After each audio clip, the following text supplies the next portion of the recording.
যে ছবিটা আমরা আপনাদের দেখালাম, এই ছবিটার মধ্যে দুটো ছবির মধ্যে একটা মিল আছে। মিল কিসে?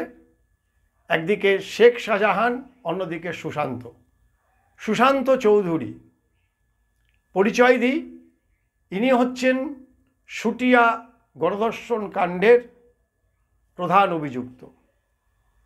1999 থেকে 2002 এই সময়কালে, মানে বামফ্রন্টের সময়কালে ত্রাস হয়ে উঠেছিল শুটিয়া অঞ্চলের। প্রায় শতাধিক মহিলাকে গণধর্ষণের অভিযুক্ত সুশান্ত চৌধুরী। শুধু গণধর্ষণ নয়, এর সঙ্গে আরও নানা ধরনের সোনা পাচার, গরু পাচার থেকে আরম্ভ করে মানুষ পাচার, বিভিন্ন পাচারের সঙ্গে যুক্ত বাংলাদেশ সীমান্ত দিয়ে বাংলাদেশের সঙ্গে। পরে এই সুশান্ত চৌধুরীকে গ্রেপ্তার করার নির্দেশ দেয় বুদ্ধদেব ভট্টাচার্য। কেন গ্রেপ্তার করার নির্দেশ দিয়েছিল? সেই সময়ে একটি বড় টেন্ডার হয়েছিল। সেই টেন্ডারে 2000 সালে তখন এই সুশান্ত চৌধুরী যে কন্ট্রাক্টর, তার কাছ থেকে 1 লক্ষ টাকা তোলাবাজি চেয়েছিল। সে খবর পৌঁছে যায় মহাকরণে, বুদ্ধবাবুর কানে যায়। সঙ্গে সঙ্গে বুদ্ধবাবু নির্দেশ দেন 24 ঘন্টার মধ্যে সুশান্ত চৌধুরীকে অ্যারেস্ট করতে হবে। একেবারে সক্রিয় হয়ে ওঠে, তৎপর হয়ে ওঠে পুলিশ, গাইঘাটা থানার পুলিশ সুশান্তকে গ্রেপ্তার করে এবং তাকে বিভিন্ন অভিযোগে অভিযুক্ত করে তার বিরুদ্ধে কড়া পদক্ষেপ নেয় এবং শেষ পর্যন্ত যাবজ্জীবন কারাদণ্ড হয় এবং জেলেই সুশান্ত চৌধুরী মারা যায়। আর এই সুশান্ত চৌধুরীর বিরুদ্ধে যেটা অভিযোগ, এই শুটিয়া কাণ্ডের যিনি প্রতিবাদী যুবক, প্রতিবাদী মুখ শিক্ষক বরুণ বিশ্বাস খুনে, তিনি কার্যত রিমোট কন্ট্রোলের কাজ করেছিলেন দমদম সেন্ট্রাল জেলে বসে। সেটা আলাদা কাণ্ড। এই শুটিয়ার গণধর্ষণ কাণ্ডের সুশান্ত চৌধুরী আর শেখ শাহজাহানের সাথে মিল একটাই, এরা হচ্ছে শাসক দলের মদতপুষ্ট অপরাধী। মাফ করবেন, মদতপুষ্ট অপরাধী এরা। শাসক দলের ছত্রছায়া থেকে বিভিন্ন দুর্নীতি, বিভিন্ন অসামাজিক কাজের সঙ্গে যুক্ত থাকে, বিনিময়ে শাসক দলকে ভোট এনে দেয়, মোদ্দা কথা। ফলে বামফ্রন্ট যে বড় বড় কথা বলছে না আজকে সন্দেশখালি নিয়ে, এই বামফ্রন্ট আমলতেও এই সুশান্ত চৌধুরীরা তৈরি হয়েছিল, হাতকাতার দিলীপরা তৈরি হয়েছিল শুধুমাত্র ভোটটা করানোর জন্য। এই কাণ্ড সবাই জানে। সুতরাং বামফ্রন্ট নেতাদের এত বড় বড় লেকচার মারার, অন্ততপক্ষে যারা সেই জেনারেশনের মানুষ তাদের কাছে না বললেই ভালো। তবে অবশ্যই একটা সেখানে ফারাক আছে। সেখানে হচ্ছে বুদ্ধবাবু 24 ঘন্টার মধ্যে তাকে অ্যারেস্ট করতে বলেছিল এবং অ্যারেস্ট করেছিল, এবং তার বিরুদ্ধে যে মামলা মাফ করবেন, ঠান্ডা লেগেছে, তার বিরুদ্ধে যে মামলা দেওয়া হয়েছিল, সেই মামলার পরিপ্রেক্ষিতে সুশান্তকে সারা জীবন জেল খাটতে হয়েছে এবং জেলেই তার মৃত্যু হয়েছে। কিন্তু এখানে কি হলো? প্রায় একই রকম অভিযোগ শাহজাহানের বিরুদ্ধে, শেখ শাহজাহানের বিরুদ্ধে। তাকে বানানো হলো সন্দেশখালীর বাঘ। তাজা নেতা, অত্যন্ত দক্ষ সংগঠক, তৃণমূল সুপ্রিমো বলছে, একেবারে সাধারণ সম্পাদক বলছে, শাহজাহানকে সার্টিফিকেট দিচ্ছে। তা পুলিশ কোথা থেকে ধরবে ভাই?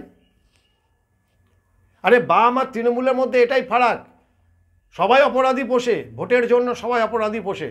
কিন্তু যখন সামনে প্রকাশ হয়ে যায় অপরাধ, যখন প্রকাশ হয়ে যায়, যখন সেটা পাবলিক হয়ে যায়, বামপন্থীরা যেটা করতো কৌশলে, সঙ্গে সঙ্গে তাকে অ্যারেস্ট করিয়ে দিত এবং তার বিরুদ্ধে কড়া পদক্ষেপ নিত। ঠিক তার উল্টো করে তৃণমূল কংগ্রেস। যতই অপরাধ করুক না কেন, তিনি দক্ষ সংগঠক, তিনি দলের মুখ, তিনি গরিবের ত্রাতা ইত্যাদি ইত্যাদি নানা বিশেষণে ভূষিত করে তাকে আড়াল করে, তাকে কার্যত মহানায়ক বানিয়ে দেয়, যেটা শেখ শাহজাহানকে করেছে। আজকে সন্দেশখালিতে যেভাবে মহিলারা মুখ খুলছেন, এই কি বাংলা আমাদের? আপনারা বলুন তো বুকে হাত দিয়ে, এটাই কি বাংলার কালচার?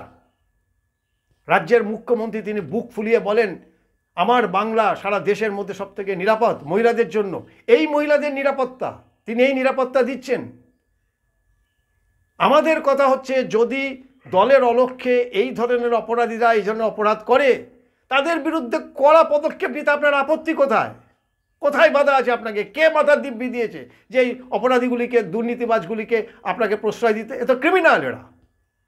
কেন এদেরকে দলের মধ্যে আপনি ঠাঁই দিচ্ছেন? কেন এদেরকে আড়াল করছেন? আর ঠিক এখানেই ফারাক সিপিএম আর তৃণমূলের মধ্যে।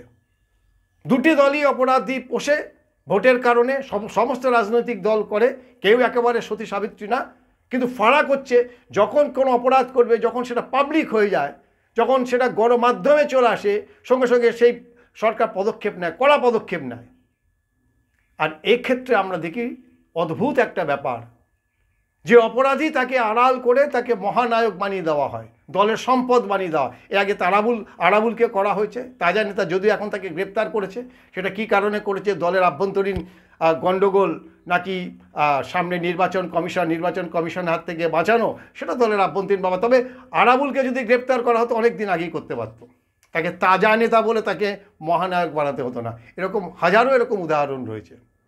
কিন্তু আজকে সন্দেশখালি নিয়ে যে ঘটনা, আমরা সেই শুটিয়া কাণ্ডের যে ঘটনা, গণধর্ষণের যে কাণ্ড আমরা দেখে এসেছিলাম, তার পুনরাবৃত্তি সন্দেশখালিতে দীর্ঘদিন ধরে চলছে।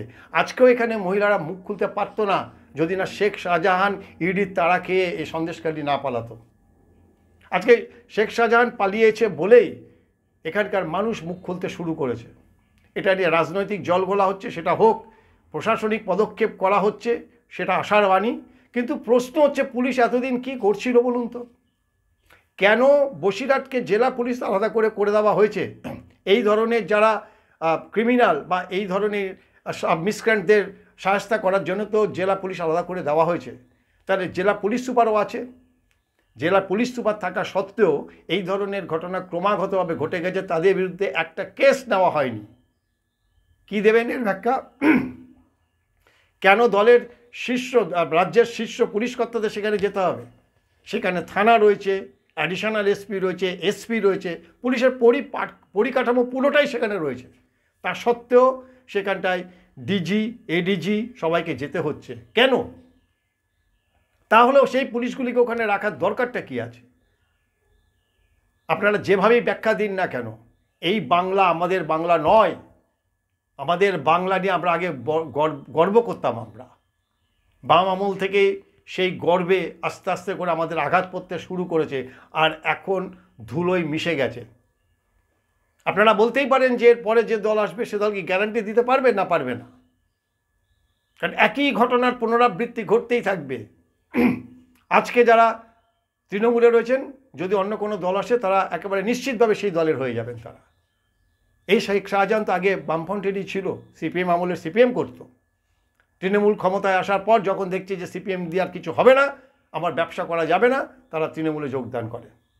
আবার তৃণমূল যদি সরে যায় কোনো কারণে, যে দলই আসুক না কেন, এই শেখ শাহজাহানরা আবার সেই দলে গিয়ে ঝাঁপিয়ে পড়বে, আবার সেখানকার মহানায়ক তৈরি করে দেবেন, ওই দলের নেতারা মহানায়ক তৈরি করে দেবেন। ফলে এই যে খেলা চলতেই থাকবে।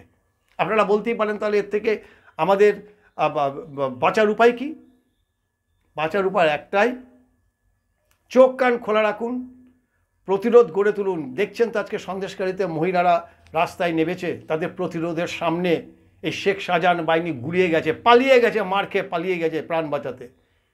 পুলিশ পর্যন্ত এলাকাতে তারা আটকে দিয়েছে, হিমশিম খাচ্ছে এই মহিলা বাহিনীকে আটকাতে গিয়ে। নারী শক্তি, কথায় কথায় বলে নারী শক্তি, মুখ্যমন্ত্রী বলেন নারী শক্তি। দেখেছেন সন্দেশকারীতে কি হতে পারে নারী শক্তি?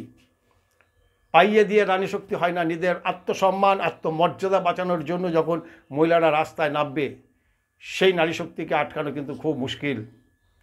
সেই দিন, শেষের দিন কিন্তু শুরু হয়েছে। খুব সাবধান। এই শেখ শাহজাহান সুশাসন চৌধুরীর মতো লোক আমাদের সমাজকে কলুষিত করছে, নারী জাতিকে কলুষিত করছে।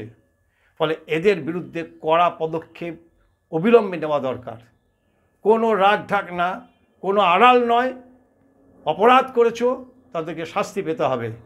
আমরা শুধু তাকিয়ে আছি কবে শিবু হাজরা, শেখ শাহজাহানের মতো এই ধরনের ক্রিমিনালরা জেলে গড়াতে যায় এবং তাদের বিরুদ্ধে কড়া পদক্ষেপ নিয়ে সুশান্ত চৌধুরীর মতো একটা দৃষ্টান্ত স্থাপন করেন এই সরকার। আমরা সেদিকেই তাকিয়ে আছি।